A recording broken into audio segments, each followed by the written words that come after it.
Eu vou seguir em frente. A minha palestra agora vai ser sobre a cirurgia segura em pacientes não COVID. Alguns dos pontos que eu vou tocar já foram mencionados pelo Dr. Piero. Então, vamos lá.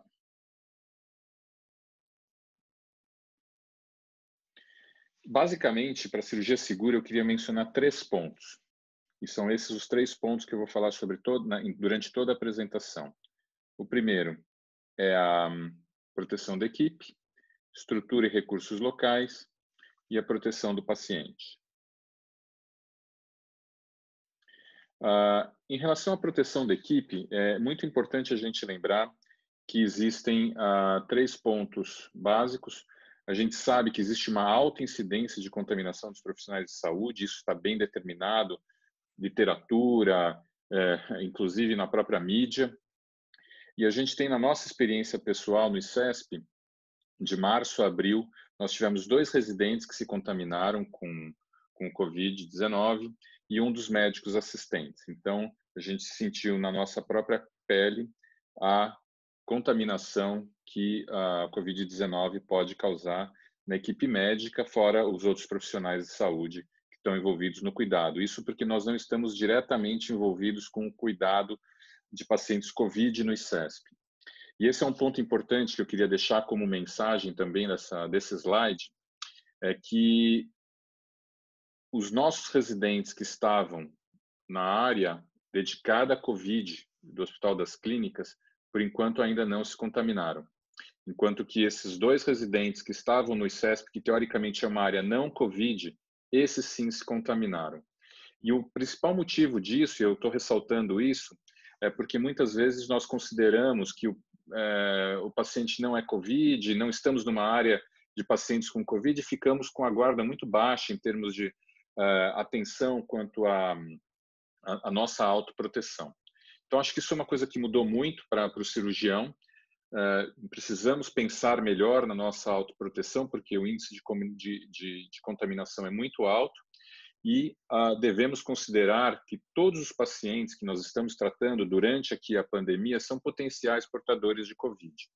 Isso é um ponto importante e é o que é proposto por várias das sociedades médicas. Então, na equipe cirúrgica especificamente, como é que nós fazemos isso?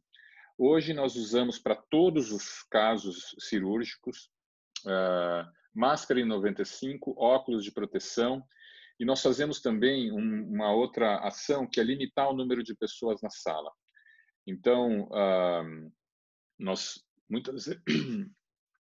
hospital é um hospital de ensino, muitas vezes nós temos muitos residentes e nós limitamos o número de residentes na sala. Nós evitamos que fiquem muitas pessoas na sala durante a intubação, que é um momento de muita dispersão de aerossóis. E esse foi também os outros demais funcionários. Lembrando que durante a cirurgia torácica nós fazemos muita manipulação de pulmão, de via aérea e, portanto, é uma cirurgia de alto risco. Então, a recomendação que a gente faz é que se utilize a paramentação completa para cirurgias torácicas. Eu estou usando uma máscara aqui por cima da máscara N95, não porque eu queira mais proteção, é só porque como nós temos uma limitação de uso e precisamos reutilizá-la durante a cirurgia, a máscara cirúrgica eu coloco mais para evitar que respingue sangue ou alguma coisa do tipo. Tá? Um outro ponto importante que tem sido bastante discutido, em especial para a cirurgia robótica, é a questão da proteção da equipe dos eventuais dispersão de aerossol pelo CO2 que é insuflado para provocar o pneumotórax. Tem gente que usa, inclusive, para videocirurgia, principalmente para mediastino. E isso já existe uma determinação, uma sugestão, na verdade, que foi feita pela Sociedade de Cirurgia Robótica, em que se deve utilizar aspiração e filtragem do CO2. Isso é um detalhe importante, existem aparelhos como esse aqui, que é o AirSeal, que permitem que você faça uma recirculação do CO2 e uma filtragem do CO2, com os filtros específicos para vírus.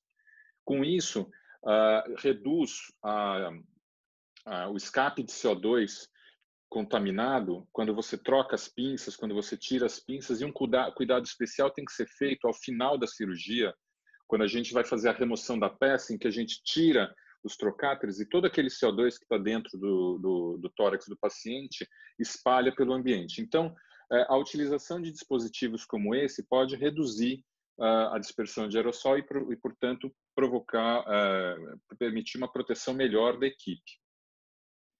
A outra questão, também para a proteção da equipe, a gente já falou isso num webinar anterior, seria a utilização de sistemas de drenagem com filtros, acoplados a filtros tipo HME. Isso aqui foi publicado já no CTS-NET, o Alessandro comentou isso no nosso webinar passado, e para pacientes que têm uma fístula aérea, principalmente uma fístula aérea mais significativa, várias pessoas propuseram usar álcool, hipoclorito, várias coisas, mas acho que, lembrando que na maioria das vezes a gente ainda usa selo d'água no Brasil, o selo d'água, quando você levanta, ele pode entrar no tórax, não seria uma segurança muito grande a utilização de esse tipo de substância dentro do selo d'água. Então, o mais seguro é a utilização de um sistema de filtro como esse, que permite a filtragem do ar que sai, e isso aqui é o filtro HME, ele é um filtro relativamente fácil de encontrar nos hospitais. Então, isso aí para também aumentar a proteção da equipe. Então, a proteção da equipe é um ponto. O segundo ponto é a questão da estrutura e recursos locais. O Dr. Piergiorgio já mencionou essa questão de como se escalonou a gravidade da pandemia na sua região, na sua instituição, e isso foi uma coisa muito relevante no início. Nós vimos que toda a nossa triagem de pacientes foi baseada nessa proposta que foi feita pelo American College of Surgeons, referendado pela STS, a ATS, isso saiu publicado, em que a gente tem os pacientes numa fase 1, em que você ainda tem muito poucos casos, o seu hospital está se preparando para um eventual aumento abrupto de casos, uma fase 2 em que realmente os casos estão aumentando, e uma fase 3 em que você tem o seu hospital praticamente com todos os leitos, ou quase todos os leitos, ocupados por Covid. A gente já passou por essas três, não diria a terceira fase, talvez não, mas nós passamos bem pela fase 1 e 2 no sistema privado aqui em São Paulo. Pela organização dos hospitais e tudo mais, conseguiu-se evitar que ficasse algo caótico, então os hospitais privados chegaram a ficar bem cheios, com pacientes, inclusive, em leitos em centro cirúrgico, virando leitos de UTI, mas já há cerca de um mês que, em alguns hospitais, é importante frisar isso, esse processo se estabilizou. Nós não temos mais um crescimento abrupto de casos, diferentemente do que a gente vê no setor público, em que o número de casos agora está aumentando de forma exponencial. Então, existe realmente essa diferença, e essa diferença tem que ser tomada em conta na tomada de decisão.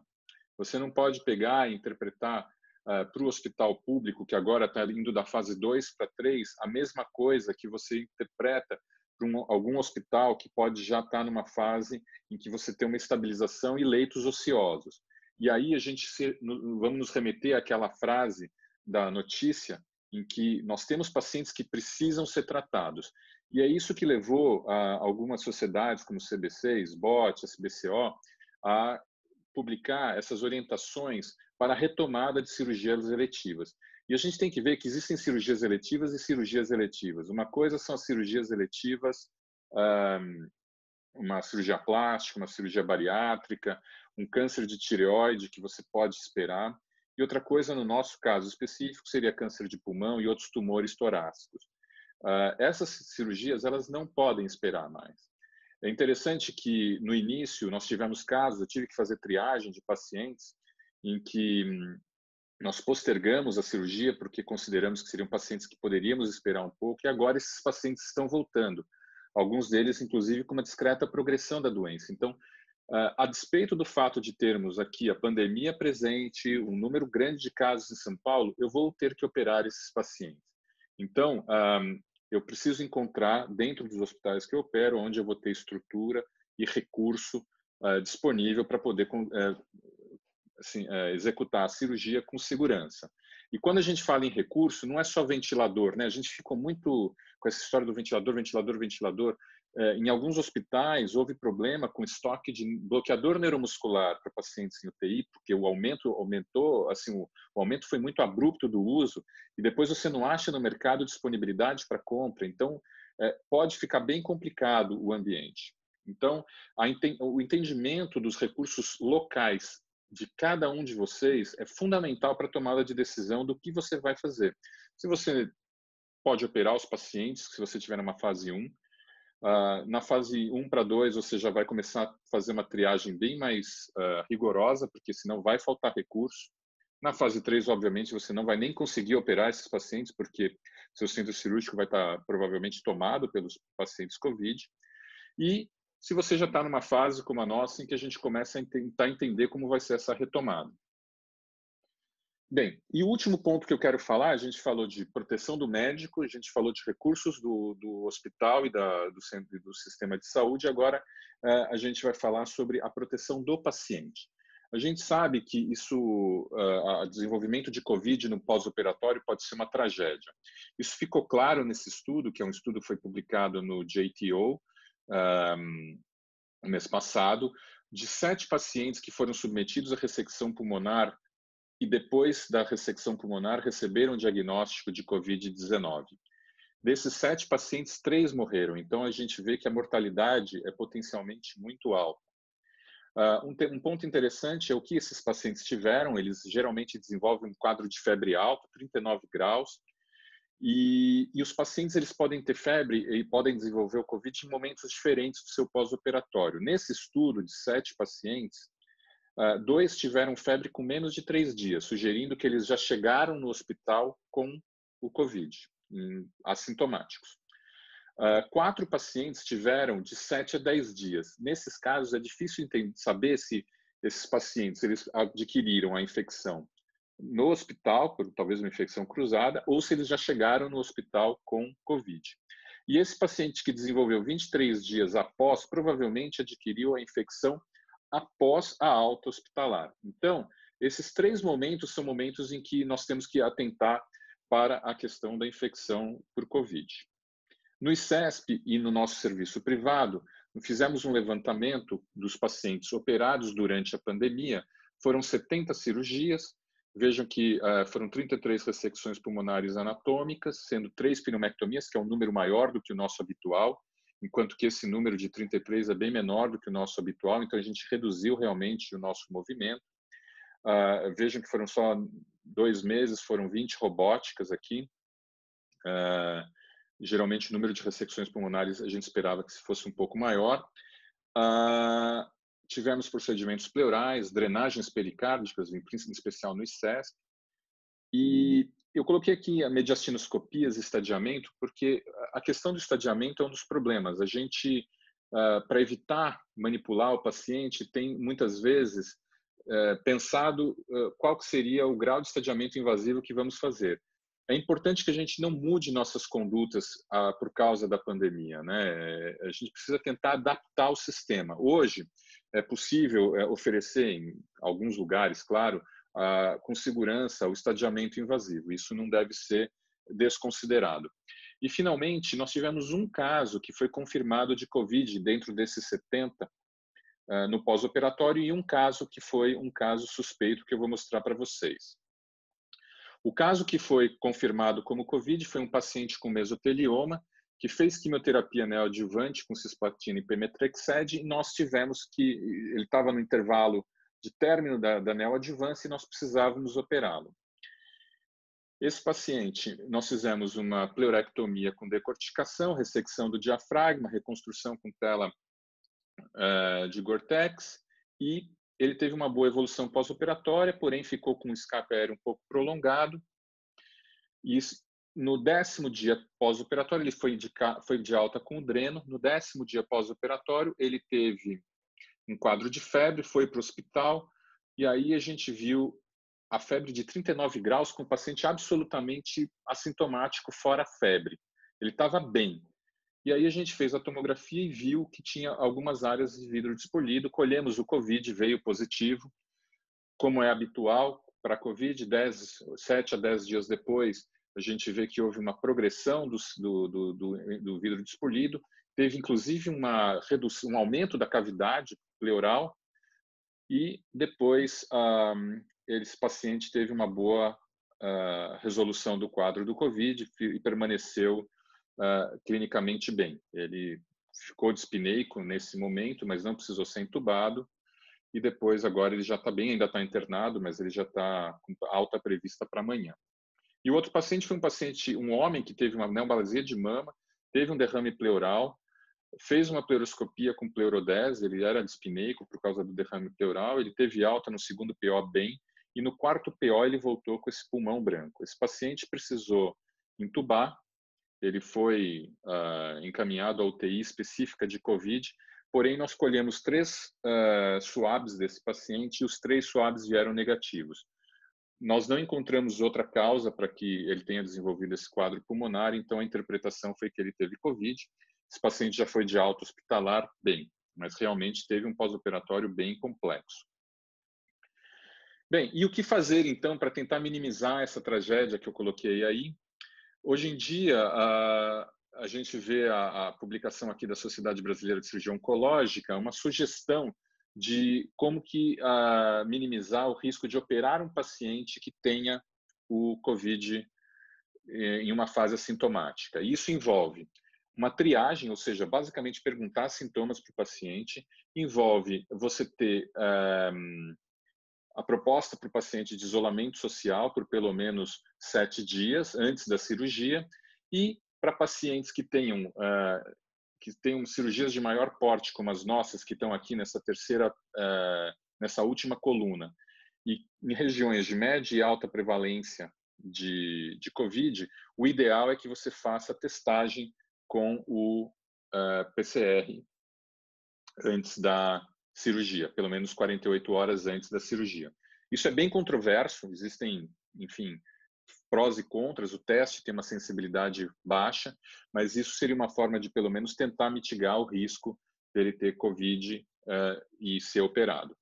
A tomografia é uma coisa aceitável na falta dos testes, também é um pouco controverso, mas é uma alternativa. E, finalmente, para evitar a contaminação intra-hospitalar e pós-alta, você precisa que o hospital desenvolva fluxos que sejam específicos para pacientes não COVID. Então, quer dizer, tem que ter fluxos completamente separados, pessoas que trabalham com esses pacientes, né, os funcionários também absolutamente separados, que você tenha a triagem do paciente, mas também dos visitantes, dos profissionais da saúde. Aqui em São Paulo, vários hospitais já começaram a adotar essas medidas, então você, toda vez que vai entrar no hospital, te perguntam sobre sintomas gripais, te fazem a testagem, medem a temperatura, e quando você vai operar, eles sugerem que a equipe toda seja testada com suave. Se sugere também a redução de visitas, habitualmente é permitido apenas um acompanhante, e esse acompanhante passa por esses processos também. E é importante que também se oriente o paciente que após a alta não adianta ele pegar e fazer uma festa de comemoração da alta dele com 10 pessoas em casa. Isso pode fazer com que desenvolva COVID no pós-operatório. Então, esses são alguns dos fluxos que vários hospitais, pelo menos uns 5 ou 6 hospitais aqui em São Paulo, já estão adotando para continuar a tratar pacientes que não têm COVID, que a gente vê que é um problema bastante grande. E a tentativa de minimizar retorno. Então, claro, sempre você vai ter que ver o paciente pelo menos uma vez no retorno, isso não há a menor dúvida, mas às vezes você precisa de mais contatos com o paciente, rever alguma radiografia, alguma coisa, e aí é quando você pode utilizar a telemedicina para evitar que esse paciente se desloque ao hospital e minimize a chance de contaminação. E o último ponto é a questão do TCLE. O paciente precisa ter um TCLE hoje, isso até existem sugestões de algumas das sociedades, que seja específico, dizendo que ele está ciente de um risco um pouco aumentado de contaminação por COVID, a despeito de todos esses processos que são propostos pelos hospitais. Então, concluindo, considere que todos os seus pacientes são potenciais portadores de COVID. Então, proteja-se. Isso é um ponto fundamental. A gente, como nós cirurgiões, temos uma tendência a proteger o paciente, esquecer um pouco da gente, mas não, nós precisamos nos proteger. Analise se os recursos estão realmente disponíveis, então converse, mantenha um bom diálogo com os administradores do seu hospital para entender se existe realmente recurso ou não e minimize as chances de contaminação intra-hospitalar dos pacientes e pós-operatória com essas medidas que a gente colocou.